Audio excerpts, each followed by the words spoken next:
Welcome to the Wow MD podcast, where in each episode, you will get in 30 minutes or less valuable pearls about holistic wellness, anti-aging, hormone therapies, beauty trends, and other facts you should know about our medical healthcare system and your health that no one is telling you. My name is Dr. Mirala Chernayanu. I am a conventional board-certified OBGYN physician who, after the loss of my father due to a careless and uncaring medical team, decided to retrain and seek certification in anti-aging and restorative therapies. What I know, I am happy to share with you. Welcome back, listener. In this episode, I want to discuss and breach a topic that has been addressed with me multiple times, and I get this question quite a lot, and it's about vitamins and coverage by insurance companies. In the last episode, I ended with a conclusion of why IV vitamin therapy is beneficial for our health. And in case you didn't know, and this is the first episode you came upon, the previous series was about IV NAD and IV vitamin therapy, specifically which vitamins, which might be covered, which might not be covered. So just to briefly reminisce about what IV vitamins offer, they offer enhanced nutrient absorption as they bypass the damaged by age, by toxins, or by stress intestinal barrier. They provide improved energy levels. They support and boost our immune system. They enhance our hydration when we need to and improve mental clarity and focus, as well as they help us recover faster from illness, trauma, cancer treatments, and stress. They help our detoxification, and there is a huge power in IV vitamin therapy because we can customize and specify what therapy would be best tailored to suit your needs. So when considering the role of vitamins in personal health, one might wonder why they are typically not covered by insurance companies. Understanding this issue requires digging into some key aspects, which include the nature of the vitamins, the philosophy behind having health insurance, and the consideration of the regulatory environment that surrounds vitamin supplements and the various key nutrients for our health. Now, first, before I dig into the insurance companies, I want to discuss why it's extremely unlikely you will be offered IV vitamin therapy in a hospital. Now, I am personally not involved in what determines the policies and protocols of a hospital anymore. I used to when I was the chair of the local hospital for a period of 2 years, a long time ago. So the policies and protocols of a hospital will have to determine the decision to make intravenous vitamin therapy available. So because I'm no longer in the midst of all this, I decided to find out why hospitals do not offer intravenous vitamin therapy, and I did use ChatGPT for it. I wanted to share with you today what I learned and my personal take on it as a physician. So you know, and I know, and everybody knows that intravenous vitamin therapy, IV vitamin therapy, or IV infusions are very popular in wellness and alternative medicine clinics and practices. And we know why. You cannot have wellness and healing without vitamins. But IV vitamin therapy is supposedly not offered by most hospitals due to a few reasons. And let me go through them one by one as they were laid out by ChatGPT. Number one, lack of strong scientific evidence. Supposedly, there's very limited scientific evidence supporting the effectiveness of IV vitamin therapy for most conditions. And listen to this. Hospitals prefer treatments that are backed by robust clinical trials and scientific data. Okay, so this is an argument presented by ChatGPT. Now, this is me. Let's think about this so-called lack of scientific evidence. There is more evidence to the benefits of vitamins than there is evidence for any of the drugs that hospitals administer, including antibiotics. Even though we know that antibiotics are life-saving in some circumstances, right? The scientific and medical community agree that there is substantial scientific evidence supporting the essential role of vitamins in sustaining life. Just as a recap, the broad vitamins, just our vitamins, the ones that we need to get from our diet, the ones that we might get from our oral daily vitamin pack or vitamin bottle, the ones that we get IV sometimes, they can, number one, support our metabolism and energy production. They can assist our growth and development. Granted, there are drugs that support our metabolism and energy production. There are no drugs invented by men that support our growth and development outside of vitamins, hormones, peptides, and natural ingredients. Okay? Number 3, vitamins regulate and support a normal immune function. There are no drugs that normalize our immune system. There are drugs that mess it up so they can suppress it. So we can allow transplants, or we can allow suppression of autoimmune disease, or we can suppress inflammation out of control, but there are no drugs that normalize our immune system. Number 4, vitamins and vitamins only support normal cell growth and function and DNA synthesis. You know what DNA is, but just as a gentle reminder, it is the molecule that carries our genetic information for the development and the functioning of any organism. It carries our hereditary information and our genes. It is a very unique molecule that contains the biological instructions that make each species unique. So it is well known that several essential nutrients are required for DNA synthesis and DNA replication, amongst which folate, B12, magnesium, zinc, iron. We also know that the maintenance of the DNA methylation and the stability of chromosomes needs folate and B12, and prevention of DNA oxidation, which is the destruction of DNA. So preventing that, we need vitamin C, vitamin E, zinc, manganese, selenium, niacin, B3, also iron and magnesium. They're essential for DNA damage, for sensing and repairing it. We, mankind, has not discovered or invented any chemical products that promote or support our DNA.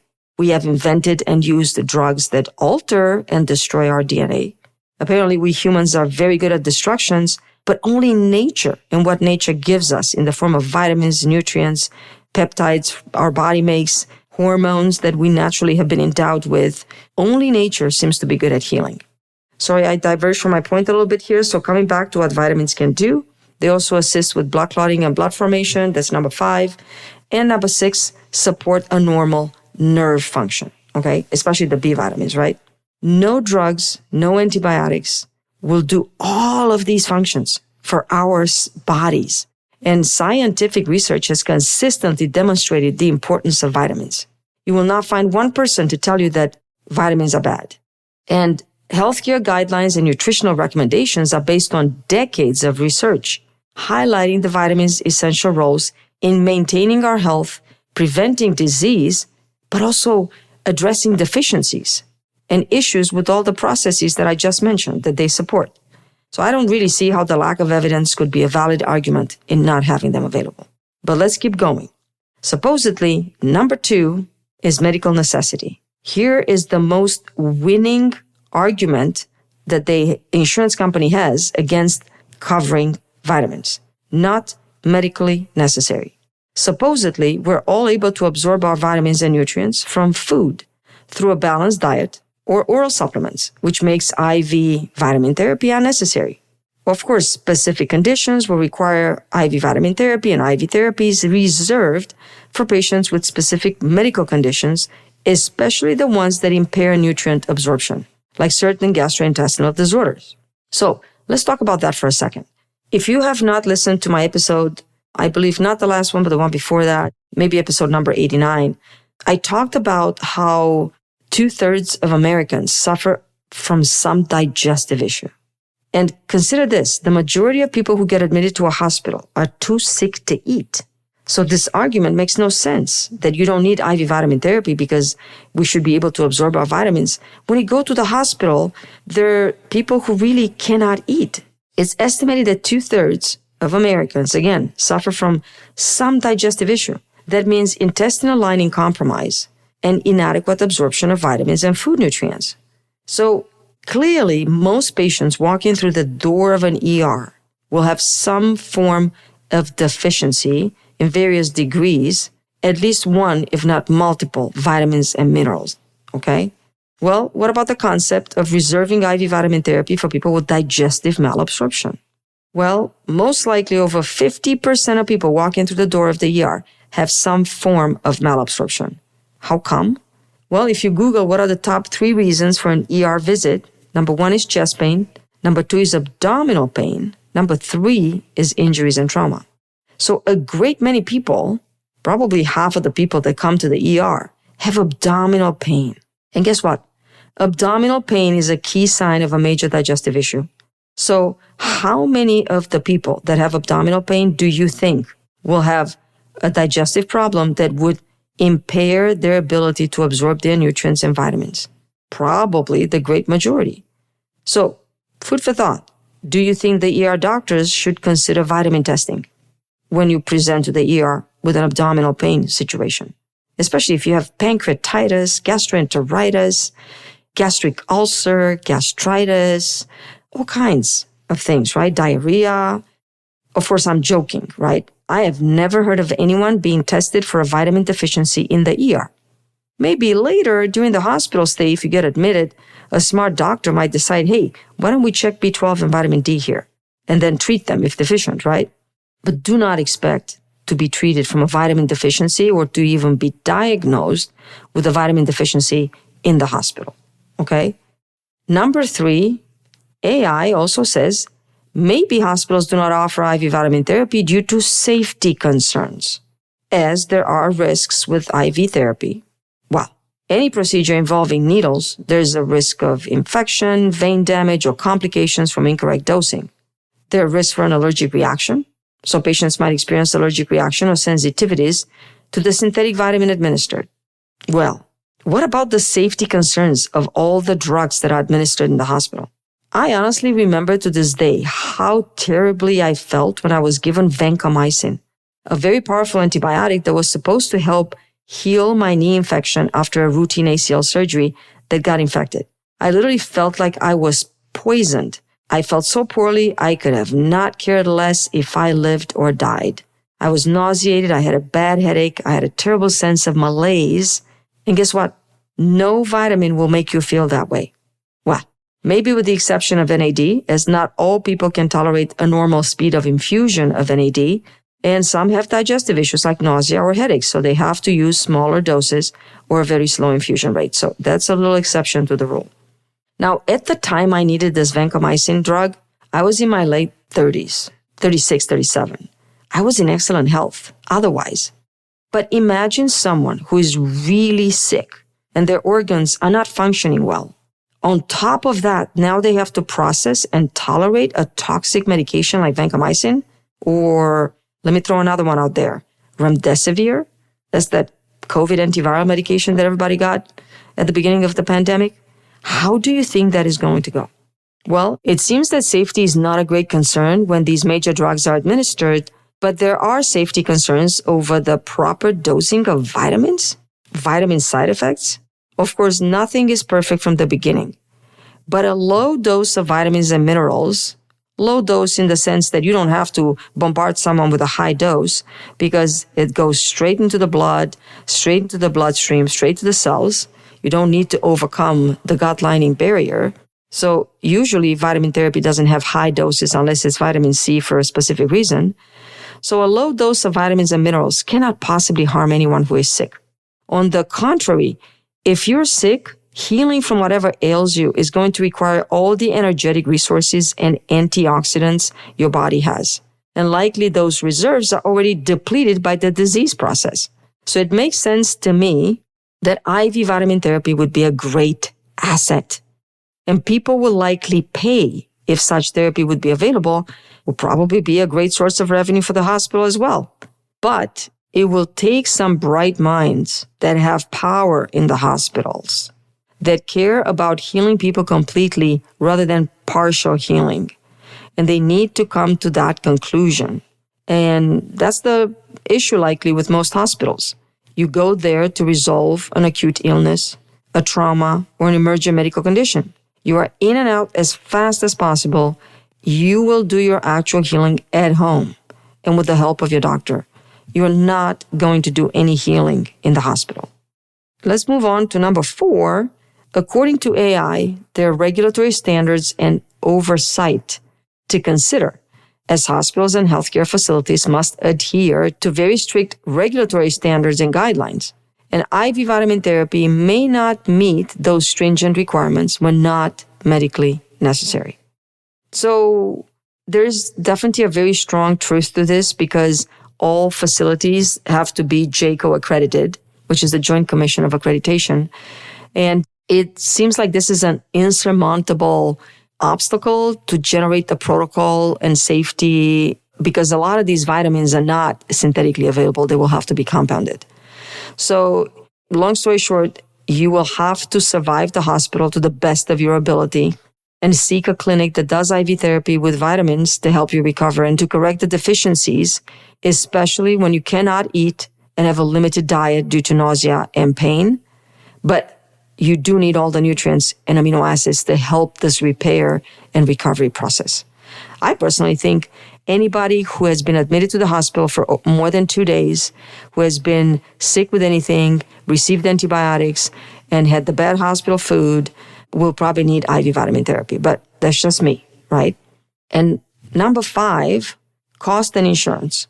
IV vitamin therapy can be expensive, is often not covered by insurance unless deemed medically necessary.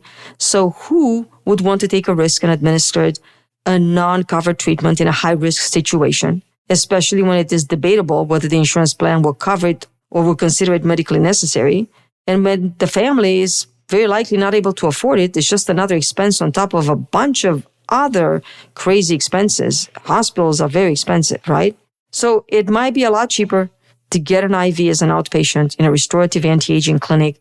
They range anywhere from $199 to $299, depending on the complexity of ingredients that you get. Maybe even more, like $500 plus, depending on the dosing for NAD. So why bother offering IV therapy in the hospital? So in conclusion, do not expect the vitamin or restorative nutrient antioxidant IV infusion from a hospital. It is not going to happen. And vitamins are not available for intravenous use in the hospital. Okay, so let me move on discussing some detail, some musings on why vitamins in general are not covered by health insurance. I get asked daily by at least 1 to 2 people this question: is my health insurance going to cover any of these? The answer is always no, and it is amazing I'm still being asked this. There are many arguments for why insurance does not cover vitamins, and that actually extends to supplements and herbs and various restorative and anti-aging therapies, and let me present them to you one by one.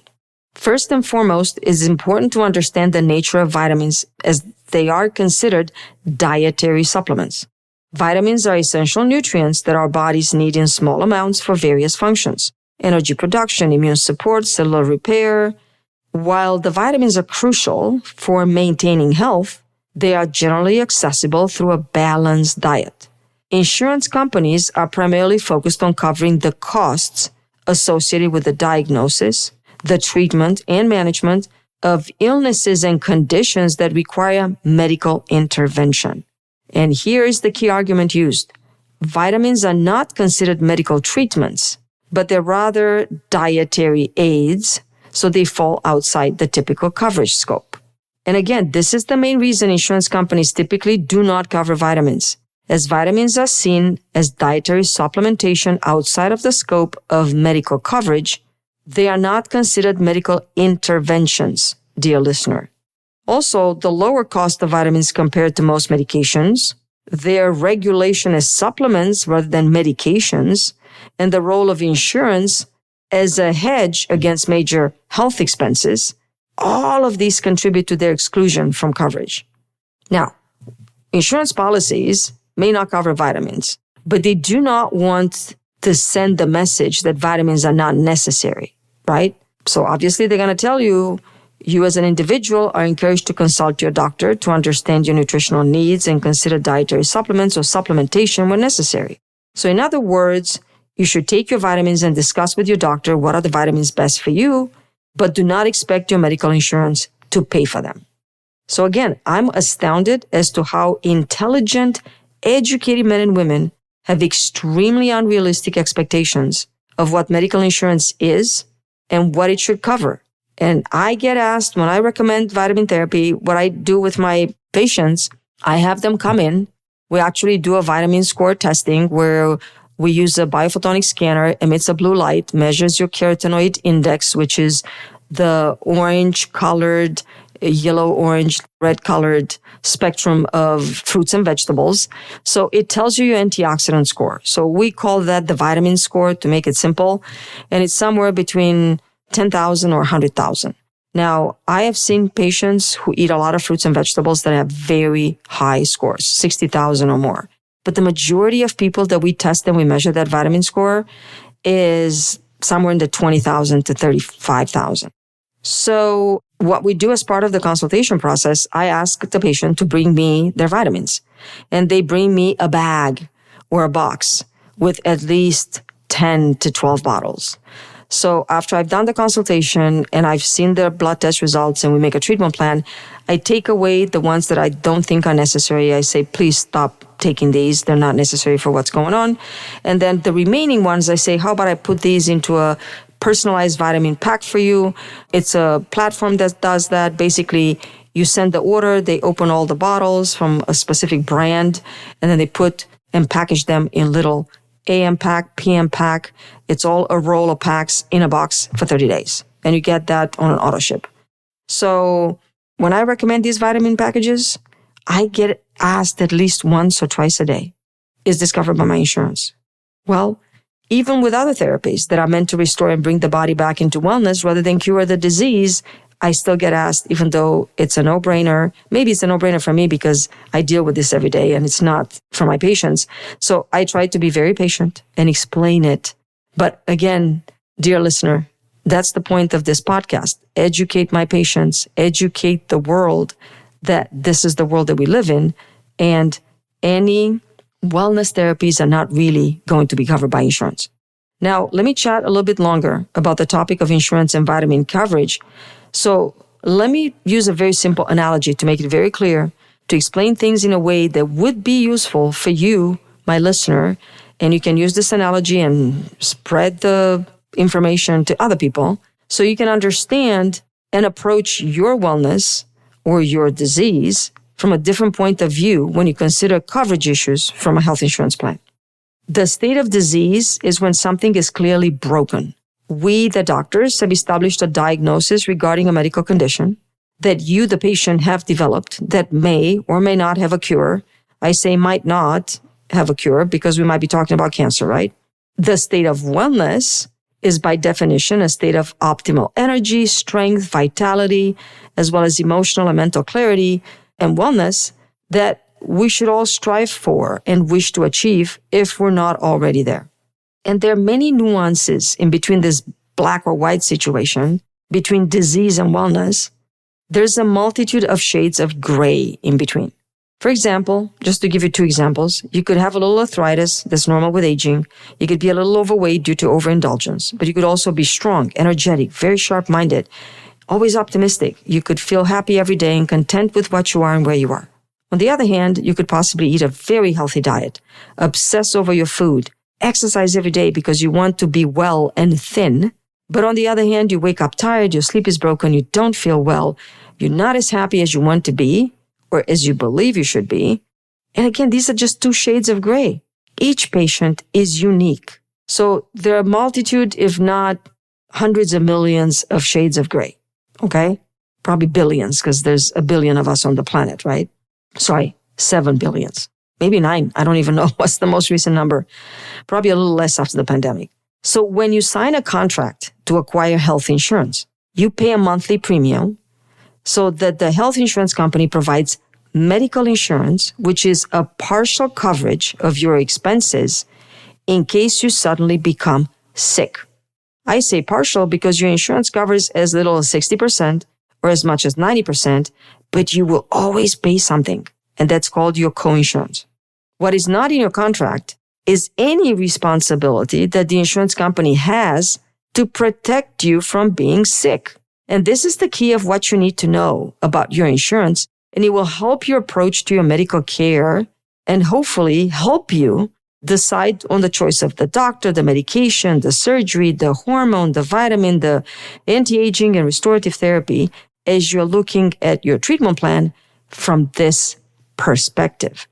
Remember, I told you earlier that insurance companies are focused on covering costs associated with the diagnosis, the treatment, and management of illnesses and medical conditions that require medical intervention.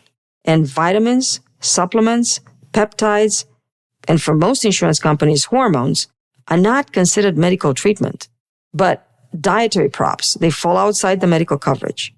Insurance is fundamentally designed to mitigate the financial risk associated with unforeseen and often high-cost medical events. Surgeries, hospital stay, chronic illness management, heart attack, stroke, trauma, etc. Vitamins, compared with all of the above, are low-cost items, and insuring them would not align with the core purpose of the insurance, which is to protect against significant financial burden to you, the insured.